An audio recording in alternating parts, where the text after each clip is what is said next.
Caleb, let me ask you this. Your thoughts on the Vols. You had a very strong take when it came to Tennessee's performance, and you think they might have found the final piece of a championship.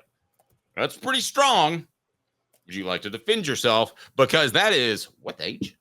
And that is kind of what the age. What the? What was he thinking? Release the hounds. The Dave Hooker Show. Keep cool. A presentation of OffTheHookSports.com. All right, Caleb. So you think that the Vols, may have found their final championship piece on the basketball court. Strong statement. Why? Yes, I do. And that is one Darlinstone Dubar. For those who don't know, when Tennessee added Darlinstone Dubar in the offseason, I said he would be this year's Dalton Connect. I was wrong. It turned out to be Chaz Lanier. But Darlinstone Dubar is actually a similar profile to Dalton Connect. Chaz Lanier is just the better player, which is fine. He's the main scorer. But they haven't been able to use him recently because he wasn't picking up the defense as quickly as Rick Barnes had hoped he would. He reportedly had a deeply personal issue early in the season that kind of held him out and stalled his development. And also then he got banged up. So it took a while for them to get him going. Finally, on Saturday, they were able to throw him out there in the game. And I knew they would need to because their lack of depth is an issue. And he proved he's an extra offensive weapon. And I watch him and I think, man, they really could have used him to manufacture some points against Florida. Darlinstone Dubar. That's exactly what I thought. That's what you thought too? Yeah, they have to have one guy that's a scorer that's not just a shooter. I mean, even Steph Curry, we think of him as, he changed the game. They're talking about changing the logo because he's an outside shooter. But if not for that little teardrop that he throws up in the lane that keeps people honest, I mean, he doesn't get those as open looks. And I think that Tennessee has to have a guy like that. Connect could take it to the rack, which made him really tough to stop. I don't know that Lanier has that in his bag of tricks. No, you're right. And Dubar, now he was more of a three-point shooter in Saturday's game, but he can post up when he needs to, which is a big deal. It's funny you bring up Steph Curry. You're right. Because I always thought, how did Steph Curry make it in the NBA and not Chris Lofton? The difference was if you face guard Steph Curry, like he'll put the ball on the floor and beat you to the rack every time. Chris Lofton, unfortunately, wasn't quick enough to beat players to the rack if you stayed up on him. So I agree. But I'll be honest with you. Let me ask you this. Igor, Chaz, Lofton, who was better driving and scoring? I actually think it's Lofton.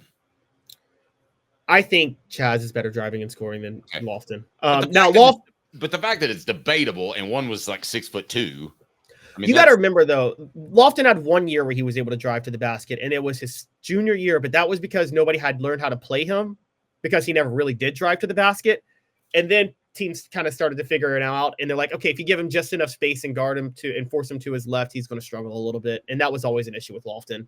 I'm not trying to take that doesn't mean Lofton couldn't have been a role player in the NBA. It's so crazy he didn't get drafted. A shooter like that should always have a spot, but he couldn't. He could have been exactly like that kid from Duke. What's his name? JJ Redick. Yeah. He could have been like him.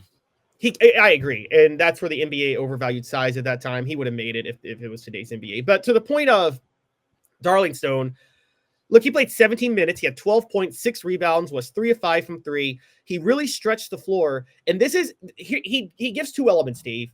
One element is exactly what you just talked about. He's another scoring option from another place on the court because he can manufacture a bucket. But the other thing about him is he's another shooter. Why is that relevant? It's kind of the old, it's kind of like the Dallas Mavericks team that won the finals in 2011. There used to be a belief in the NBA of you can't win it with 3-point shooters. I'm sure you remember that belief, right? You can't win it with just 3-point shooters. Yes. Because eventually you're going to have an off day. Dallas adopted the philosophy. I believe that's a little bit true. Not as true as it was, but Dallas adopted the philosophy. If you have a bunch of 3-point shooters, they're not all bound to be off that night. Someone's bound to be hitting. And so that's kind of what Darlinstone Dubar gives, because now, okay, Florida, Chaz Lanier was off. Igor Milicic was off. That's fine. Jordan Gainey was off. Well, now you got a fourth option in Dubar. What are the chances all 4 of them are not hitting from 3 in a game? That's a really unlikely chance because they're all sharpshooters. So I think that, honestly, Darlinstone Dubar, this is a final championship piece. And I'll tell you this right now. This is going to be my hot take. Rick Barnes does love Jemai Mashak's defense, and he prefers it. I don't care. Dubar should be starting over Jemai Meshack. He should be in the starting lineup over Jemai Meshack right now. I'm sorry. Jemai is too much of a liability on offense. They don't respect him at all offensively. I can't say I would argue with that. East Tennessee's highest volume dealer, Ted Russell Ford Lincoln. They're fantastic on Kingston Pike and Parkside Drive. We're live from the Ted Russell Ford Lincoln studios. But my question is, can you trust Dubar moving forward? Because you might be, because he's had the personal issues, because he's been affected by that. I mean, are you willing to put all your eggs in that basket? And we don't know the intricacies behind the personal. I mean, I do, but I don't know how he's feeling personally. I mean, given the injuries that Tennessee's had and Cameron Carr entering the transfer portal, I think they have to bank on Darlinstone Dubar to a certain degree now. I'm not so sure there's much of it. I'm not so sure they have much of an option, to be honest with you. Look, Darlinstone Dubar, he's a smart kid. I think that, he wants to go to the NBA just like everybody else. And he knows this is a shot to develop under Rick Barnes to become an NBA caliber player. So, I mean, you think about that, I would say that I get his personal issues, but like, you have 3 months to turn yourself into an NBA draft prospect, which is whatever you're going through personally. You got to shove that to the side to create generational wealth for you and your family, right? Right. And now, go ahead. And I was going to say, if his family really cared about him, they would be like, hey, stop worrying about us right now. You need to worry about yourself and get that NBA money and don't focus on anything else, because there's a lot on the table for him based on what he can do in the next 3 months. There is, and it just depends what Tennessee wants to do. I tend to think, though, that Tennessee will be a little bit more conservative with their personnel, and they'll lean towards a defensive guy as opposed to Darlinstone Dubar. I just think that's Rick Barnes' way. And you just said what they need to do that I agree with. It needs to be more Dubar. It needs to be more offensive minded. So at this point last year, Tennessee was just coming off a win against Georgia, 85-79. So I ask you this. We didn't think that Tennessee was an elite team. I don't know that you did. I didn't think that Tennessee was an elite team that would make the Elite Eight last year. I started to believe it around early February. I'm curious if you think this Tennessee basketball team at this point in the season is better, worse, and the same. And we'll make that a poll question, update the poll question on Jake Berklinger and George McIntyre as we broadcast live from the Ted Russell Ford Lincoln Studios, the show represented by Banks & Jones, Tennessee's trial attorney, banksandjones.com. Hey, Ted, it's time to save some cash to our New Year's Dash. Savings is my prime directive. Let's see what you got, Nick. Right now, you can save up to $10,000 on new Ford F-150s. Beat that, Ted. Most impressive, but how about 0% for 72 months on Ford Lightning or Ford Mustang Mach-E? Ted Russell Ford has huge savings on whatever you're looking for. This checks out. Come see us today at either Ted Russell Ford location, Parkside Drive, or Kingston Pike. All right, Caleb, do you think this basketball team right now, compared to what you thought at this point in the season, is better, worse, or the same than the Vols were at this point last year? By the way, our poll question, should George McIntyre or Zach Merklinger get a shot at the Vols starting job? You say both, 69%. Mac should, 9%. Merk should, 3%. Neither. Nico has this. All right, so what do you say, Caleb Calhoun, when it comes to this basketball team compared to mid-January last year? I would say this basketball team compared to mid-January last year, I would say, and I'm actually changing something I said up until last week. I would have said this basketball team is better. Now I'm saying last year's basketball team is better because last year's basketball team was not capable of an offensive collapse the way that Tennessee had on Tuesday against Florida. That never would have happened with last year's team. And I thought that was in Rick Barnes' rearview mirror. I thought his teams were done doing that. And again, I'm not criticizing losing to Florida.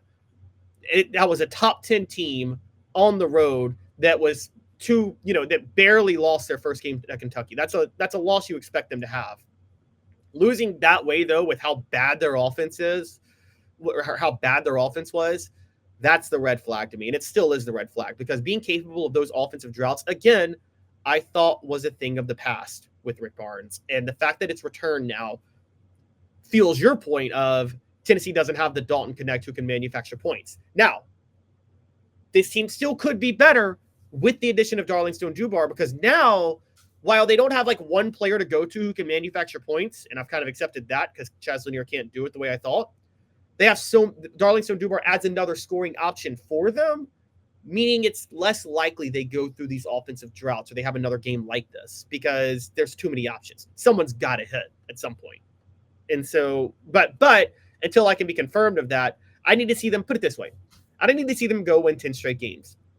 I need to see them play 10 straight games where there's not an offensive drought like they had against Florida. That's what I need to see.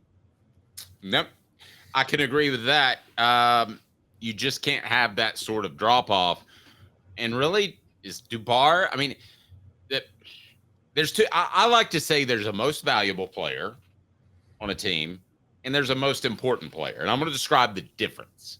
The most valuable player on, let's say, Tennessee football team is probably going to be the quarterback, okay?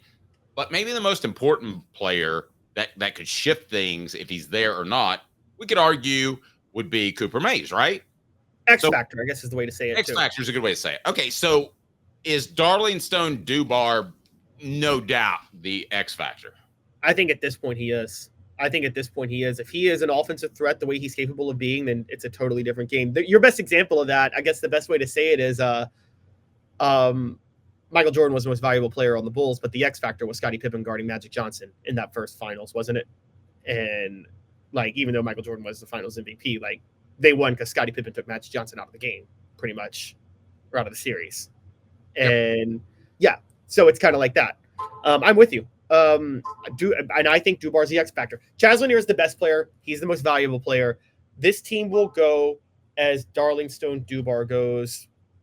Though, kind of like another great example. Oh, here's a good one. Here's one that comes straight to my mind, Dave. Manu Ginobili with the Spurs. Tim Duncan was their best player consistently. But Dave, their titles hinged on whether or not Manu Ginobili had a good series or not.